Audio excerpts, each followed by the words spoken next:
Hey everyone, Tyson the Subaru Specialist from Subaru Print Storage here. This is our 2021 Subaru Ascent Limited 7-seater. So this is one step under the Premier, which is our top of the road. But this is the first trim level where you get into leather, navigation, the upgraded audio system. At the back here, those little black circles in the rear of the bumper, those are the backup sensors. They'll beep at you when you're getting close to things in reverse, and they will actually apply the brakes if you think you're gonna hit something. Very, very handy for parking lots.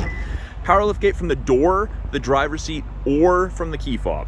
Now, with the third row up, still a decent amount of storage. Underneath here, we have our privacy cover stored for when the third row is folded flat, and we access all of our spare tire equipment under here as well. You can use it for storage, out of sight, out of mind. Grocery bag hooks, stop things from tumbling around. Got a 12-volt outlet for any charging needs, portable cooler, air pump when you're at the lake, cargo light. Now, to fold them flat, lift up, push forward. Super easy, and it's a virtually flat surface. There's, of course, a 1-degree angle, something like that. Third row gets 2 USB ports. Keep everyone connected on those longer trips, and you've got cup holders everywhere. I think it's 19 cup and bottle holders all together in the Ascent. You don't have an excuse that you don't have room for all the beverages. Panoramic sunroof, moonroof combination extends into the second row. Even the passengers get to appreciate it. Now, to access the third row, you can either go through the middle. That's actually what these little black handles are for. That's so you can leverage your way through. Or on each side, and it's not just this side, the other side has it as well, slides, and that's a nice big plastic step, easy access. The second row has its own climate control, second and third, I should say, and you can control the temperature. You can put it up, you can put it down. You control the fan strength. The outer 2 seats are heated, so the 2 captain's chairs, they're heated.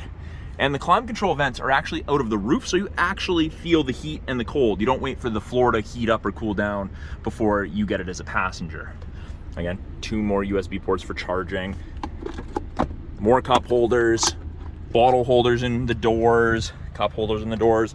We've got the privacy shade, which, I mean, with everyone with devices now, helps keep the glare off the screen, or it does make it a little bit easier to take a nap.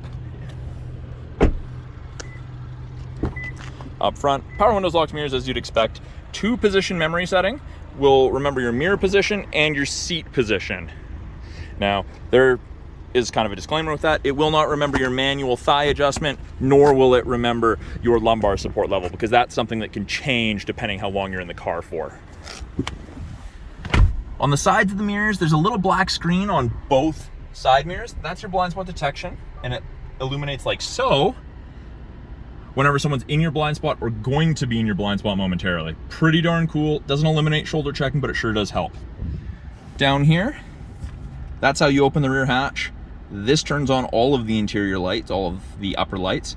You can set it so that the tailgate only opens to X amount. So if you're in a underground parking garage and the roof is very low, and when the hatch opens it'll hit it, you can stop that. You can only have it open 75% of the way or 60% of the way.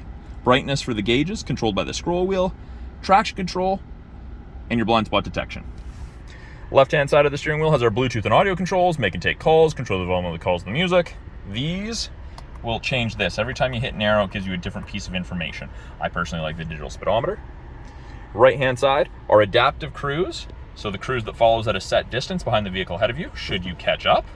And lane centering, so above 60 kilometers an hour, so long as these 2 camera boxes, stereo eyesight cameras, can see the road lines, it'll illuminate whichever side it can see, and it'll actually keep you in the middle of your lane with gentle steering input. It's pretty cool.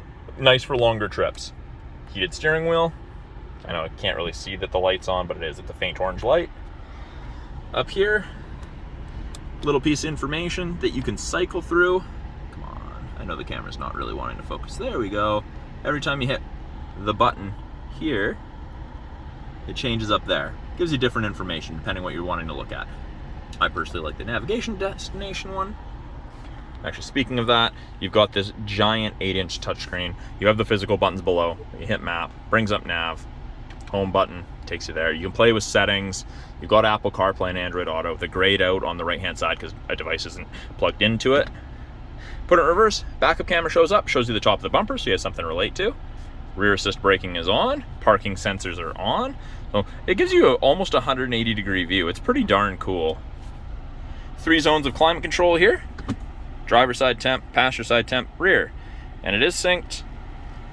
And it ranges from 15 on the low side all the way up to 30. Freezing to tropical. Easy to sync it back. And if I wanted to control the rear, I just hit rear, and then it doesn't matter which one I hit, it will adjust it. And you can actually lock everyone out if you want, but you get that control, and you just do that by pressing and holding. Now people in the second and third row can't play with it. The little lock icon's right there. Same thing, press and hold to get rid of it. There you go. 3 stages of heated seats for the driver and the passenger. It's definitely too warm out for a heated seat, so I'm gonna turn that off. We've got X mode, which is like 4x4 low in a pickup. Auto vehicle hold, which is a brake holder for all of your construction drive-through needs. 2 USB ports and an auxiliary for music listening. My favorite feature ever, the auto dimming rear view mirror. It has the built-in HomeLink system. There's 3 buttons right here. You can hook that up to your garage door so you don't have to have a bulky opener with you. But there's no switch to flick. It automatically dims. Your side mirrors also dim when someone's got their high beams on behind you. It's awesome. And then we have sunglass storage coupled with a spy mirror. So that's a brief overview of the 2021 Subaru Ascent Limited. I'm Tyson, the Subaru specialist. Talk to you guys soon.